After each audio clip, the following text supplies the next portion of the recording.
Hollisa Alewine and Keisha Gallagher. And we got together today to talk about Pharisee, Friend or Foe, my most recent book. And hopefully it's going to be one of those books that it doesn't just introduce maybe new information that you never had time to look up before, but hopefully there's something within there that you can pull out of these first century examples that you can apply today. Because, I mean, that's what Scripture's for. It's to transform us. It's to make our walk with Yeshua more secure.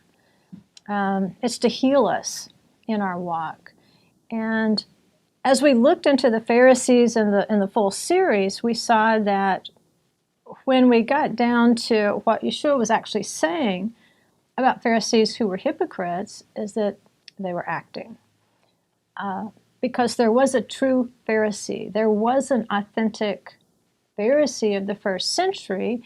And it's within those Pharisees that we picked up some of the most fundamental Christian doctrines of today, such as resurrection, belief in good and bad angels, a belief in a Messiah. Of course, in our generation, we're looking backward, but for the Pharisees, their gift was that they helped the people to look forward and to even expect someone like Yeshua to appear on the scene. They had a belief in judgment, that after we die, that we'll face a judgment at the throne and we'll receive rewards or punishment according to our deeds. And so we've inherited all these riches in terms of giving us form for what we believe happens after death. And that's important because our time on this earth really is short. And by giving us this belief in the afterlife that wasn't 100% sure to everybody living in the first century, even to Jews. We have, a whole sect that are running the temple, basically, the Sadducees, who don't believe that. They think when you die, you die. So the Pharisees gave us some very good gifts. But we've been talking about how do we apply that today? And we don't want to make the mistake of calling one another Pharisees today, because that would be literally wrong. There are no more Pharisees, by the way. They died out about 1900 years ago. And then an era evolved into Rabbinic Judaism, and then you see the more homogeneous practice that's at work today. But the Pharisee himself did prepare the way, in a way, for Messiah, just like John the Baptist, in terms of helping people understand resurrection and so forth. But they did have some bad apples. And Yeshua spoke to those bad apples because, what his half-brother James warned in his epistle, he said, "My brothers, not many of you should become teachers, knowing that we receive the greater condemnation." And because the Pharisee was the teacher of the average person, the Pharisees had the hearts of the average person in Judea or in the Galilee. And so they were looked to as the examples. If they saw a Pharisee do it, because they were such great scholars of the word, people assumed, well, that's the way it must be done. And so when Yeshua saw them practicing something that was hypocritical, which means an actor on a stage, he was saying there is an authentic Pharisee, which I think Paul was saying, I am a Pharisee. And I am a son of a Pharisee. It almost sounds like a curse the way he says it. But he's proud of it. Yes. We would hear it more as a curse, but in the first century, he was very much identifying being a Pharisee with believing in the resurrection of dead and being a person of good conduct and good morals. It's recorded in their own writings. And they recognized even the hypocrites within their own ranks and called them out much more viciously than Yeshua ever did, by the way. Yeah. They were pretty hard on those among themselves who were not authentic and who were proud or who were arrogant.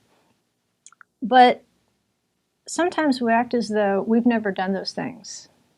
We've never been guilty of being arrogant with our faith or being self-righteous in our faith, or even being hypocritical in our faith. I know one example I used to give, and I don't even remember the context, but I remember the example I used to give And I think it was connecting with other people. Once you get into Torah, you can become so self-centered in your study because you feel like you're trying to catch up. And so instead of, locking away in your office at lunch by yourself with your 5-pound Art Scroll Tanakh, why not at least one day of the week go into the common break room and eat lunch with everybody? And it doesn't mean that you have to have the pulled pork sandwich with them if they're having community lunch, but it does mean that you can be sociable. But if you go in there to heat up your food and they offer you something and you're very self-righteous and you've got that 5-pound Art Scroll Tanakh tucked under your arm just to let them know how righteous you are, you're reading it in Hebrew, which you're probably not. You're probably reading the English translation. But there's that self-righteousness or, oh no, I couldn't eat the pork. Right. Well, attitude sweetens even bad news. You realize that? So it does. Why not take the Torah and sweeten it as much as we possibly can and not be self-righteous? And so the last chapter of the book, there's parts of it that are very historical and doctrinal and so forth.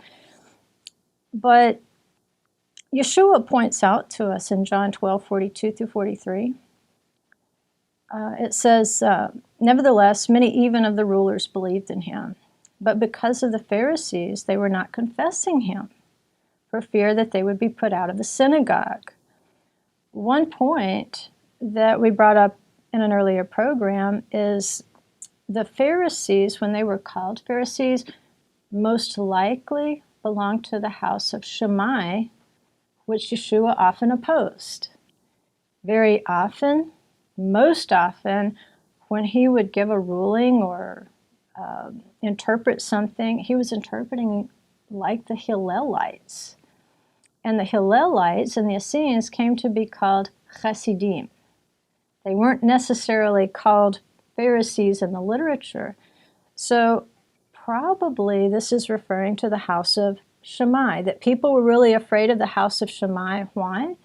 Well, historically, at this time in history, they controlled the synagogues. That's why some of the Hillelite students left and joined the Essenes. So they're afraid that they're going to be put out of the synagogue. But here's what's pointed out. For they loved the approval of men rather than the approval of God. And I think that's today. I think sometimes that's what we've got to look in here. Why am I doing this? Is it for the approval of men, or is it for the approval of God? We can all be a hypocrite. Mm-hmm. Yeah. And it's, in their case, they're afraid to speak up. But can't the opposite be true? Can't we also speak up or try to gain attention, basically for the same reason that he points out, for the approval of people? And I think this generation is very unique. We have something called social media. Oh. With the Egyptians, they told tales, but it took them a long time to write it on walls. It was more of like tagging, I think. Yes, it was. But we have social media and we have Facebook. I'm not sure what Instagram does. Is that just pictures? Pictures, but pictures can they tell a tale? They can tell a big tale. Okay. Yeah. Can you brag with Instagram? Oh, I'm sure. Okay, because I'm thinking of, ever since I've grown up, it's been part of the culture, the hunter culture, even for little kids to pose with the deer they killed. Oh, yes. Holding it so you can see how many points were on the buck. Yep.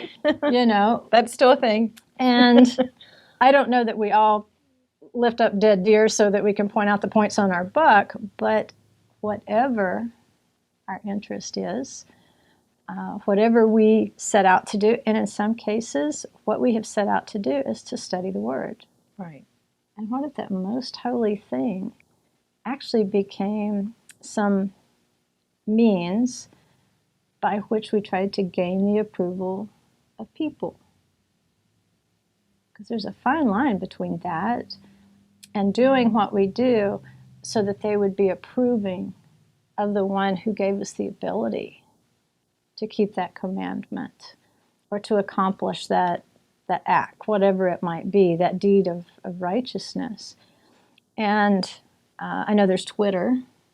Yes. And the world is all a Twitter about... A little tweet. You know, for the past couple of years, Twitter has just been an obsession for people, and whole wars are being fought on Twitter. I think I've taken my Twitter account down because I never used it, but it could still be there, because what I found out recently is no matter how hard you try to delete something, it's still there. It's still there. Yeah. She's like, forever on the internet. Yeah, I thought it would be a good idea, but I don't have time to do this. So, well, we're sorry, but we can't delete your author page. So it's permanent. Yeah, we own it now. And I was like, well, but it's my books, and I don't want to be an author page anymore. But what are we doing? I mean, it's, when you're in ministry, there's a fine line between putting your work out there, whether it's through video teaching, writing books, doing conferences, retreats, seminars, getting the information out there for people who are looking for it, you know, who want to have that equipping of the saints, which is our theme at Revive this year, versus just self-serving, self-promotion. So how do you deal with that? I think there has to be a constant self-check first off, because we're all human, and we all deal with pride, and pride comes before a fall, before you really start walking those steps down into actually being a hypocrite. But I think probably one of the most important things for me is my heart is to help people. Mm-hmm. My heart is not to shame people. And I think that's what I see a lot of teachers that are on the internet do. They humiliate, they shame, they tear down, whether it's others, but usually it's another teacher. It's like everything is built on sand instead of stone is the only way I know how to put it. Mm-hmm. And that's hypocritical, because we're called to love Adonai and others, our neighbor, as ourselves. And so keeping those two greatest commands right in the forefront with everything is vital. Yeah. And it is such a fine line, because, you know, a lot of times, you know, you can put your itinerary out there if people want to come listen to you teach. Let's say I publish this book, which this book came out in December, I think. And as an author, you know, you're expected to do a lot of marketing and a lot of promotion when you self-publish, which is what we're doing. It's hopefully someday we'll have a huge audience, but for right now, our audience is a pretty focused audience. They know what they're looking for. And so you're expected to do that marketing. And then there's that kind of self-check, every time maybe you want to buy an ad on Amazon, so that people searching for these kinds of books might run into your book. And you have to weigh that out. Well, how do I want to do that? Or when you push that book out there, you want people to be aware that it is available, and you wouldn't have written it if you didn't think there was a need. Exactly. If people didn't want this, or they may not know they want it yet, but surely they will when they read it. But that fine line of, I'm so happy it just went to #1 in new releases, and I want to, it's like showing pictures of your kids. Yes. You know, look at my kid, you know, he just made a touchdown, or whatever kids do. And you want to throw that up there on Facebook, right? Like, you want people to rejoice with you, but you always, in the back of your mind, you have to say, wait a minute, is this boasting? Right. Did I do this just to get people to approve of a book I wrote so that I can feel good? Because if so, I've deflected glory. You know, and good things they could learn about doctrines of resurrection and so forth out of this book, that would actually, they would read the scriptures and say, wow, what a wise and wonderful God we serve, that he could put all these things together and position the Pharisees, you know, before Yeshua, just preceding his birth, so that when he came onto the scene, people would have a high expectation of Messiah and a real doctrine of resurrection, so that he could speak into that prepared ground. But if I'm putting, oh, look, I went #1, I wonder, you know, well, I guess worse would be nothing at all. Nobody bought the book. Right. I think no matter what you decide, you need to think about those things. Yes. Why am I posting this on Facebook? Because it draws attention to me? Is it just exuberance? This makes me feel happy that the work wasn't in vain.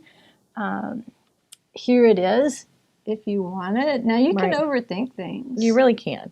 But shouldn't we be thinking about who's getting the glory when we have, I know we have to do marketing and promotion.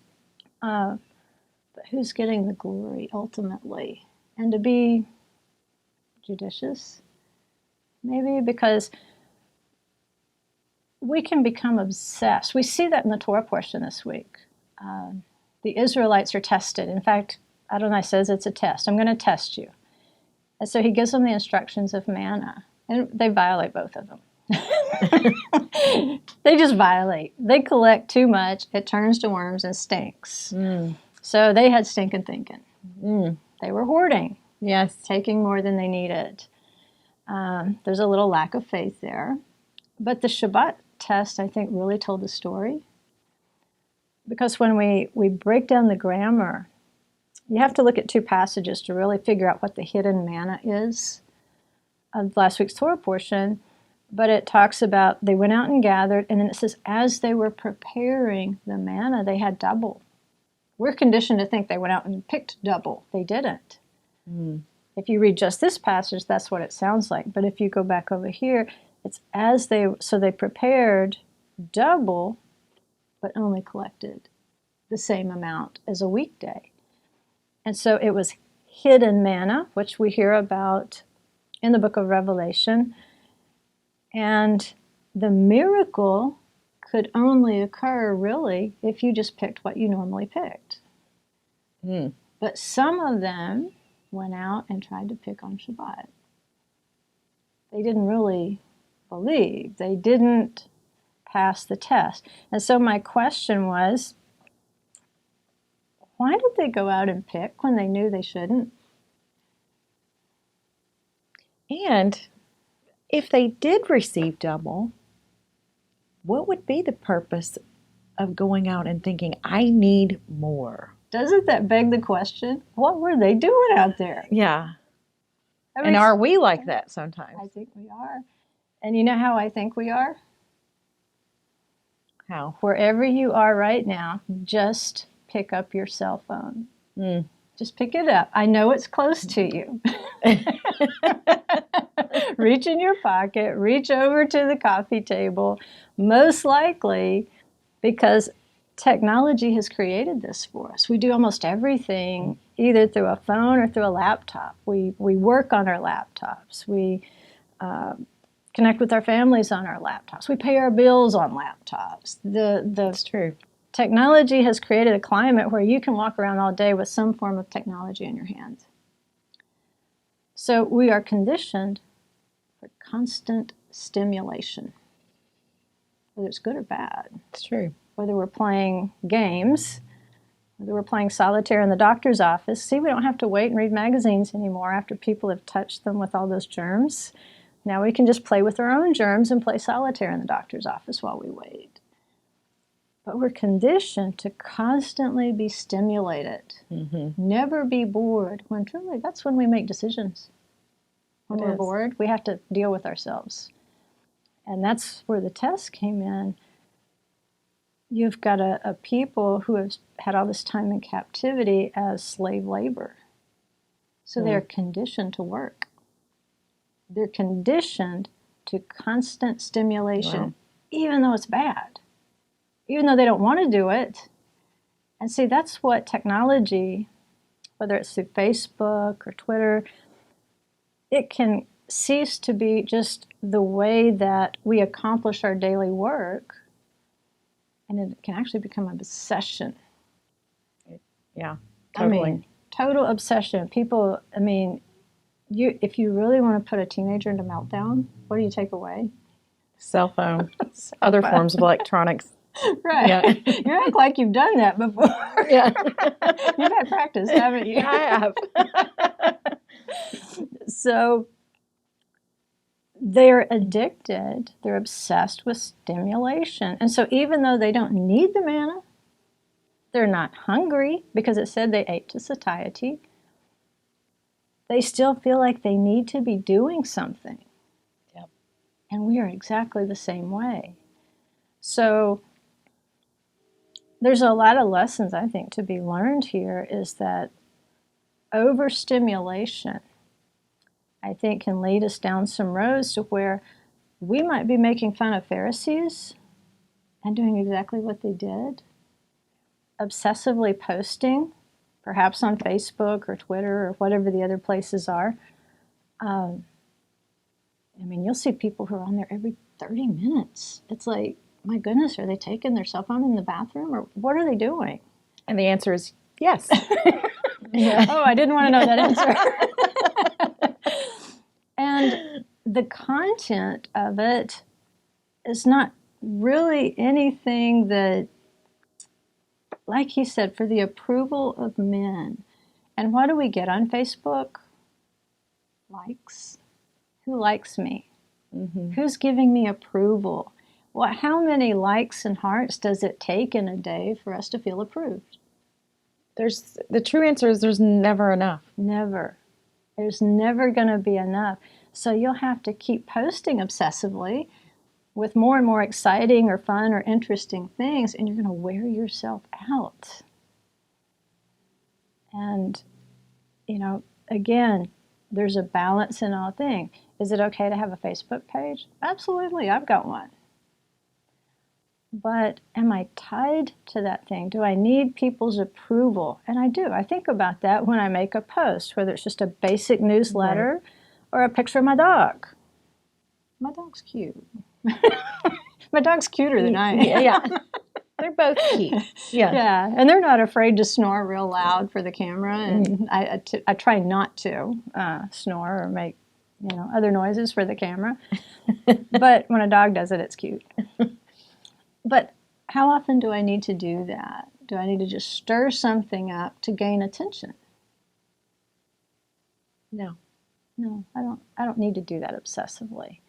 And that's the thing, to gain the approval of men. What if I took that same time, let's say I tell myself, all right, I'm going to put myself on a Facebook budget. I'm going to check, or I'm going to post on Facebook. I'm going to limit myself to 3 times a week. Is that a lot or a little? That's a hardly any for many people. Okay. 3 times a day would be hard for a lot of people. Really? Okay. How about once a day?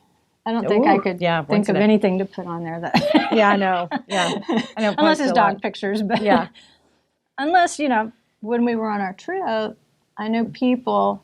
The Want class, to see. Yeah. They were wanting to see the pictures of where we went so they could kind of experience that with us. So we were posting several pictures a day. That's a good avenue. Yeah, not a lot of words, but lots of pictures. Mm-hmm. But as far as just constantly stirring up to get people to look at me, look at me, look at me, that's a kind of an activity where if you add up the minutes, how much Hebrew could you have learned? A lot. And how much more scripture could you have learned? How much more of the Torah portion? And there's a difference, I think, between learning the Word and evangelizing through relationship with people than simply picking out something that spoke to you and then posting it on there in a kind of a challenging way, like a taunting. Yeah. You know what I mean? Baiting. Baiting, that's the word. Like trying to get responses. I'm just trying to stir something up. Yes. And we'll say, but it's going to bring glory to God because it's His Scripture. Not if it's mishandled. Yeah, I don't know. By the time it degenerates into all the little rivulets and streams it's going to go into, I'm really not sure He did get the glory. And I know there's lots of people out there trying to straighten that up on Facebook, and But I there appreciate are. that. Me too. They're really trying to correct that direction. I think with anything that's kind of new, like social media, which I'm calling it new. The kids are like, it's always been there. They are. Yeah, for them. But, with something new, you mess it up quite a bit before you learn how to control it. True.